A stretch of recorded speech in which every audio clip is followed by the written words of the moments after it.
যুক্তরাষ্ট্রের টেক্সাসে অঙ্গরাজ্যে ভয়াবহ বন্যায় ব্যাপক প্রাণহানি হয়েছে। নিহতদের বেশিরভাগই মধ্য টেক্সাসের কের কাউন্টিতে। এখনো নিখোঁজ অনেকে। মাত্র কয়েক ঘন্টা বৃষ্টিতে হঠাৎ কেন এমন তীব্র বন্যা, কেন এত প্রাণহানি, বিস্তারিত থাকছে প্রতিবেদনে।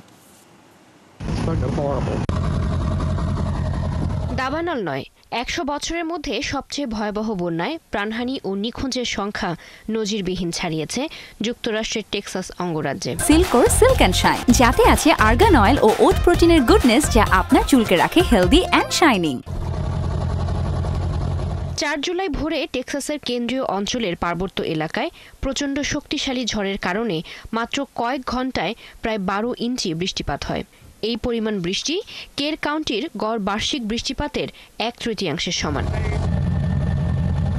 কিন্তু কেন এই আকস্মিক বন্যা? পরিবেশ বিজ্ঞানীরা বলছেন, এই অঞ্চলের মাটি শুষ্ক ও কঠিন হওয়ায় বৃষ্টির পানি সহজে মাটিতে শোষিত না হয়ে দ্রুত গড়িয়ে যায়, যা এলাকাটিকে প্রাকৃতিকভাবেই বন্যাপ্রবণ করে তুলেছে। ফলে পাহাড় থেকে নেমে আসা পানির বিশাল স্রোত গুয়াদালুপে নদীতে প্রবেশ করলে মাত্র ৪৫ মিনিটের মধ্যে নদীর পানি ২৯ ফুট বেড়ে যায়, যা ছাড়িয়ে গেছে ১৯৮৭ সালের বন্যার রেকর্ডকেও।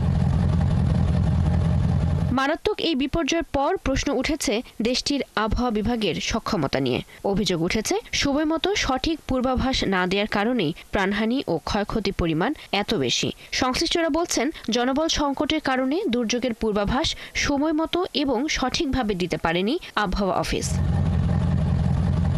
পাশাপাশি এত বড় বিপর্যয়ের জন্য দায়ী করা হচ্ছে সরকারি ব্যয় কমাতে মার্কিন সরকারের কর্মী ছাঁটাইয়ের নীতিকেও।